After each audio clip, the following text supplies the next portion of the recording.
ಭಾರತೀಯ ರೈಲ್ವೆ ಇಲಾಖೆಯಲ್ಲಿ ಪ್ಯಾರಾಮೆಡಿಕಲ್ ವಿಭಾಗದ ಹಲವು ವಿವಿಧ ಹುದ್ದೆಗಳ ನೇಮಕಾತಿಗಾಗಿ ಭಾರತೀಯ ರೈಲ್ವೆ ಇಲಾಖೆ ನೇಮಕಾತಿ ಅಧಿಸೂಚನೆಯನ್ನು ಹೊರಡಿಸಿದೆ.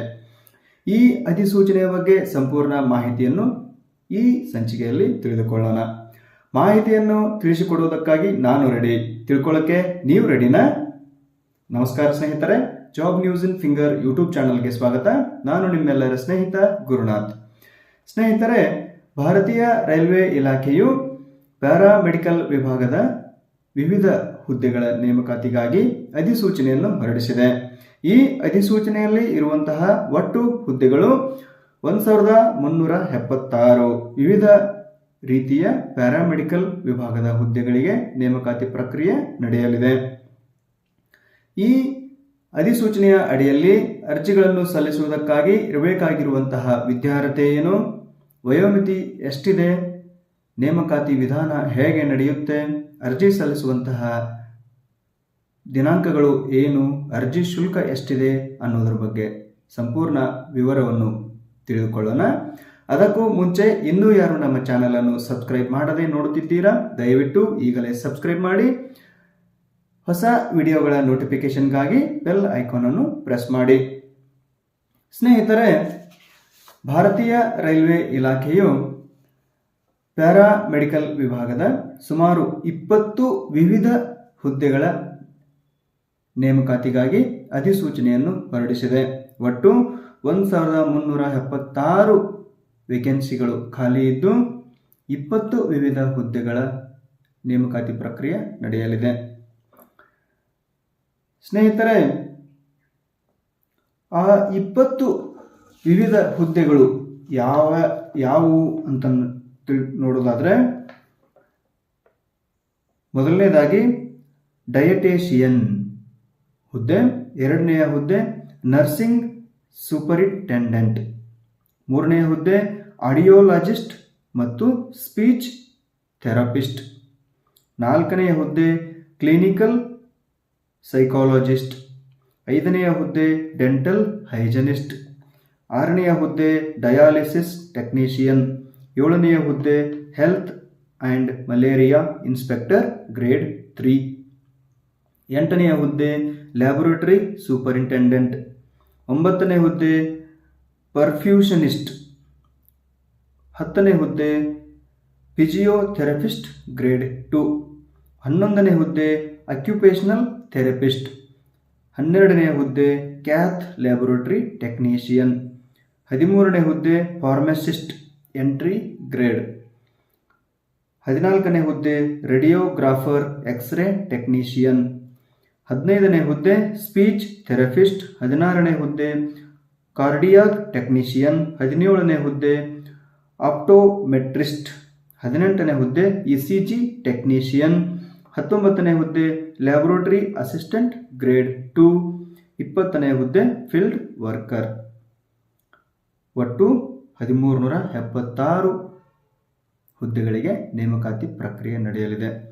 ಹಾಗಿದ್ದರೆ ಈ ಅಧಿಸೂಚನೆಯ ಅಡಿಯಲ್ಲಿ ಅರ್ಜಿ ಸಲ್ಲಿಸುವುದಕ್ಕಾಗಿ ಇರಬೇಕಾಗಿರುವಂತಹ ಕನಿಷ್ಠ ವಿದ್ಯಾರ್ಹತೆ, ಯಾವ್ಯಾವ ವಿದ್ಯಾರ್ಹತೆಯನ್ನು ಹೊಂದಿರುವಂಥವರು ಈ ಅಧಿಸೂಚನೆಯ ಅಡಿಯಲ್ಲಿ ಅರ್ಜಿ ಸಲ್ಲಿಸಬಹುದು ಅಂತನ್ನೋದನ್ನು ನೋಡೋದಾದರೆ, PUC ಸೈನ್ಸ್ ಮುಗಿಸಿರುವಂತಹ ಅಭ್ಯರ್ಥಿಗಳು ಕನಿಷ್ಠ ವಿದ್ಯಾರ್ಹತೆ ಏನು ಅಂತ ಹೇಳ್ತೀನಿ. PUC science, GNM or BSc nursing, degree in science, diploma course, PG in clinical psychology, DMLT, D.Pharm ಮತ್ತು B.Pharm ಇವಿಷ್ಟು ಕೋರ್ಸ್ಗಳನ್ನು ಕಂಪ್ಲೀಟ್ ಮಾಡಿರುವಂತಹ ಅಭ್ಯರ್ಥಿಗಳು, ಓದಿರುವಂತಹ ಅಭ್ಯರ್ಥಿಗಳು ಈ ಅಧಿಸೂಚನೆಯಲ್ಲಿ ಇರುವಂತಹ ಹುದ್ದೆಗಳಿಗೆ ಅರ್ಜಿ ಸಲ್ಲಿಸಲು ಅರ್ಹರಿರುತ್ತಾರೆ. ಹಾಗಿದ್ರೆ ವಯೋಮಿತಿ ಎಷ್ಟು, ಕನಿಷ್ಠ ವಯೋಮಿತಿ ಎಷ್ಟು ಅಂತಂದರೆ 18 ವರ್ಷಗಳು. ಕನಿಷ್ಠ ವಯೋಮಿತಿ 18 ವರ್ಷಗಳು. ಗರಿಷ್ಠ ವಯೋಮಿತಿ ಆಯಾ ಹುದ್ದೆಗಳಿಗೆ ಬೇರೆ ಬೇರೆ ಗರಿಷ್ಠ ವಯೋಮಿತಿ ಇದೆ. ಎಷ್ಟಪ್ಪ ಅಂತಂದರೆ 3 ವರ್ಷಗಳ ಕಾಲ 3 ವರ್ಷಗಳ ವಯೋಮಿತಿಯನ್ನು ಕೋವಿಡ್ ಕಾರಣದಿಂದಾಗಿ 2-3 ವರ್ಷಗಳ ಕಾಲ ರಿಕ್ರೂಟ್ಮೆಂಟ್ ನಿಂತು ಹೋದದ್ದರ ಪರಿಣಾಮವಾಗಿ 3 ವರ್ಷಗಳ ವಯೋಮಿತಿ ಸಡಿಲಿಕೆಯನ್ನು ಎಲ್ಲ ಅಭ್ಯರ್ಥಿಗಳಿಗೆ 3 ವರ್ಷಗಳ ಹೆಚ್ಚಿಗೆ ವಯೋಮಿತಿಯನ್ನು ಈ ಅಧಿಸೂಚನೆಯ ಅಡಿಯಲ್ಲಿ ನಿಗದಿಪಡಿಸಲಾಗಿರುತ್ತದೆ. ಈ 3 ವರ್ಷ ಎಲ್ಲ ಸಾಮಾನ್ಯ OBC SC ST ಎಲ್ಲರಿಗೂ ಕೂಡ ಅನ್ವಯವಾಗುವಂಥದ್ದು. ಮತ್ತು ವಯೋಮಿತಿ ಸಡಿಲಿಕೆ ನಿಯಮಗಳ ಅನುಸಾರ ವಯೋಮಿತಿ ಸಡಿಲಿಕೆ ಏನಿದೆ OBC SC ST ಕ್ಯಾಟಗರಿಯವರಿಗೆ ಆ ನಿಯಮದನುಸಾರ ವಯೋಮಿತಿ ಸಡಿಲಿಕೆ ಕೂಡ ಅನ್ವಯವಾಗುತ್ತದೆ. ಕನಿಷ್ಠ ವಯೋಮಿತಿ 18 ವರ್ಷಗಳಿದ್ದು ಗರಿಷ್ಠ ವಯೋಮಿತಿ 43 ವರ್ಷಗಳವರೆಗಿನ ಅಭ್ಯರ್ಥಿಗಳು ಕೂಡ ಈ ಹುದ್ದೆಗಳಿಗೆ ಅರ್ಜಿಯನ್ನು ಸಲ್ಲಿಸಬಹುದು. ಈ 43 ವರ್ಷ ಅನ್ನುವಂಥದ್ದು ಸಾಮಾನ್ಯ ವರ್ಗದ ಅಭ್ಯರ್ಥಿಯ ವಯೋಮಿತಿ. ಗರಿಷ್ಠ ವಯೋಮಿತಿ OBC ಮತ್ತು SC ST ಅಭ್ಯರ್ಥಿಗಳಿಗೆ 3 ಮತ್ತು 5 ವರ್ಷಗಳ ವಯೋಮಿತಿ ಸಡಿಲಿಕೆ ಅನ್ವಯವಾಗುವಂಥದ್ದು ಇರುತ್ತದೆ.